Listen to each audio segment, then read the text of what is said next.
Dalam video sebelumnya, kita telah membahas aktivitas yang dilakukan oleh auditor pada fase 1 dan 2 terkait dengan pengujian terinci atas saldo. Nah, video kali ini kita akan melanjutkan bahasan untuk fase ketiga, yaitu merancang dan melakukan substantif analytical procedures untuk akun piutang, untuk saldo akun piutang.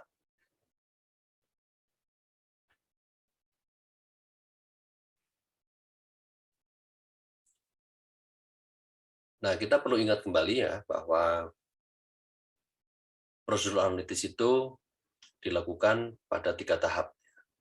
Pada tahap perencanaan, kemudian tahap pengujian terinci, dan penyelesaian audit. Nah, fokus kita kali ini adalah pelaksanaan prosedur analitis terkait dengan pengujian substantif yang dinamakan dengan prosedur analitis substantif. Jadi prosedur analitis substantif itu dilakukan selama fase pengujian rinci, ya, yang dilakukan setelah tanggal neraca, tetapi sebelum pengujian rincian saldo.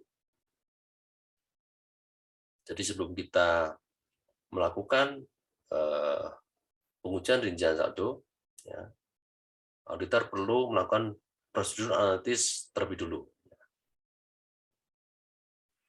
Auditor melakukan perencanaan dan prosedur analitis substantif untuk seluruh siklus penjualan dan penagihan. Jadi bukan hanya terkait dengan piutang. Dan hal ini diperlukan karena adanya hubungan erat antara laporan laba rugi, income statement, dengan neraca, balance sheet. Ya, tadi sebelumnya sudah kita bahas bahwa ketika kita bicara sales, maka secara langsung kita juga menyinggung piutang. Itulah kenapa bahwa pelaksanaan prosedur analitis ini dilakukan ya, sekaligus untuk penjualan dan penagihan piutang. Jika auditor mengidentifikasi kemungkinan salah saji dalam penjualan atau retur dan pengurangan penjualan menggunakan prosedur analitis, piutang usaha kemungkinan juga akan menjadi salah saji yang saling hapus. Anda tentu masih ingat ya, tabel hubungan antara pemenuhan tujuan audit untuk transaksi dan saldo. Makanya ketika terjadi di sisi sales, maka otomatis juga akan berdampak pada sisi piutang. Nah, itulah kira-kira alasannya kenapa prosedur analitis itu dilakukan untuk sales dan piutang sekaligus.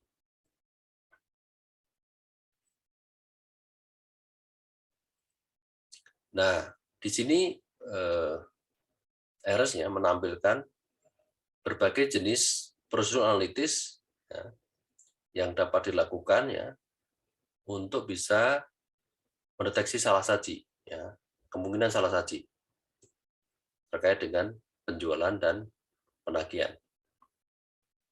Sebagai contoh kita lihat yang pertama ya. Di sini misalnya auditor membandingkan gross margin, presentasi gross margin dengan tahun sebelumnya. Tujuannya apa? Tujuannya adalah mendeteksi kemungkinan overstatement atau understatement ya, dari sales dan accounts receivable. Jadi ini kalau kita menemukan gross margin-nya meningkat atau berkurang, ya pasti ada kemungkinan ada salah saji di dua akun tersebut, ya, baik sales maupun receivable. Kenapa demikian? Ya karena asumsinya kalau tidak ada perubahan harga misalnya atau tingkat keuntungan, mestinya gross margin-nya akan sama. Ketika beda, nah ini menimbulkan pertanyaan. Kira-kira begitu. Contoh kedua, membandingkan sales ya untuk setiap bulan. Menurut produk lain overtime, artinya dengan periode tertentu. Coba dibandingkan ya. Salesnya seperti apa. Ini juga untuk mendeteksi salah saji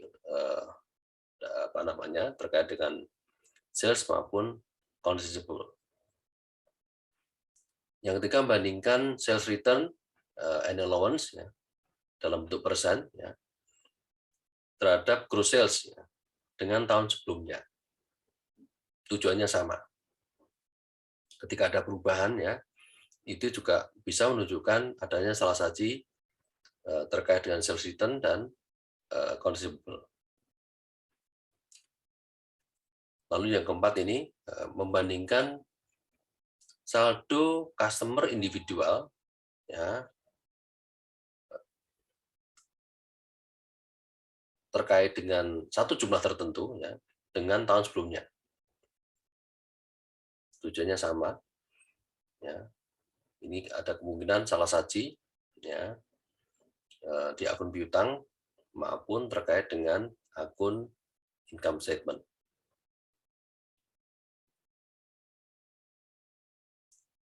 Yang kelima, membandingkan bad debt expense dalam bentuk presentasi ya, atas gross sales dengan periode berikutnya.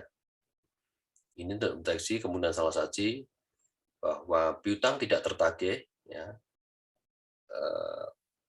tidak disisihkan, gitu, kurang lebih begitu. Dan begitu juga dengan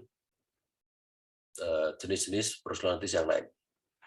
Anda nanti bisa pelajari ya di buku Aaron lebih detail ya, bahwa di sini ada banyak contoh atau banyak cara. Setidaknya di sini dijelaskan ada 8 ya prosedural analysis yang dapat digunakan untuk mendeteksi kemungkinan salah saji, baik di sales maupun di account receivable.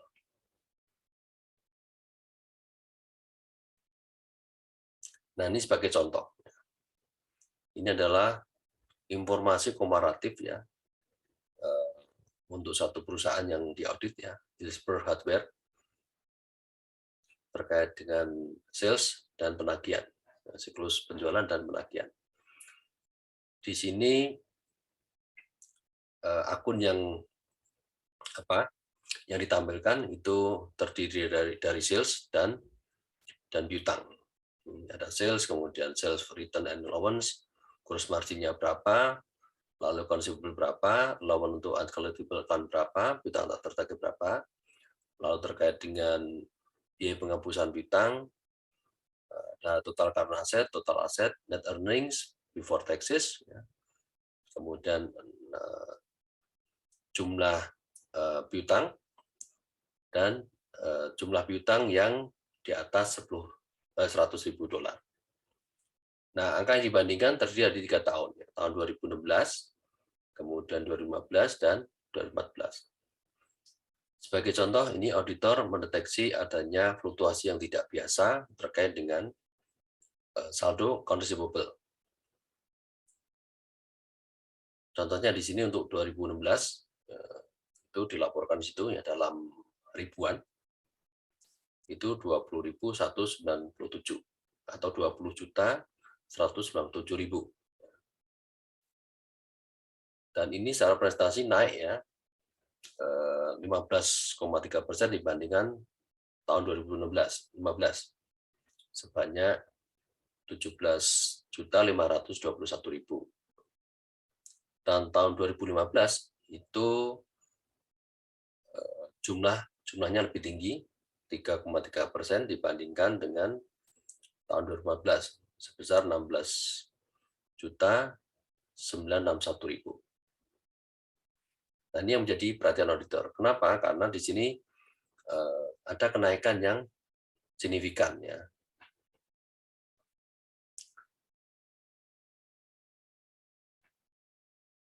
Lalu ini hubungannya dengan fluktuasi yang juga tidak biasa ya, yang terjadi di akun penyisian untuk piutang tak tertagih ya, untuk piutang. Nah, di sini auditor sebagai contoh mengidentifikasi tadi ya, untuk penyisian ini di 2014 6,4%, kemudian 2015 7,5%, tetapi di 2016 itu justru turun jadi 6,1%. Jadi sepertinya ada sesuatu yang terjadi. Nah, ini asumsikan bahwa di bawah ada keterangan ya, bahwa fluktuasi ini terjadi karena alasan lingkungan, faktor ekonomi, kondisi ekonomi. Ya. Dan auditor menilai bahwa ini tidak bisa dijustifikasi. Nah, dari contoh ini, auditor mengidentifikasi perkiraan untuk misstatement itu kurang lebih 60.000. Itu berasal dari 20.197.000 yang tadi yang total piutang dikalikan dengan perbedaan antara allowance ya atau penyisian yang ditetapkan untuk 2014 dan 2016 ya. Jadi 6,4% dikurangi dengan 6,1%. Itu dikalikan dengan total piutangnya. Jadi perkiraannya 60.000. Nah, kira-kira demikian contoh pelaksanaan prosedur analitis substantif ya, yang dilakukan pada tahap ketiga. Yang tadi jelaskan bahwa pengujian ini tidak hanya berkaitan dengan piutang, tetapi sekaligus harus dikaitkan dengan penjualan.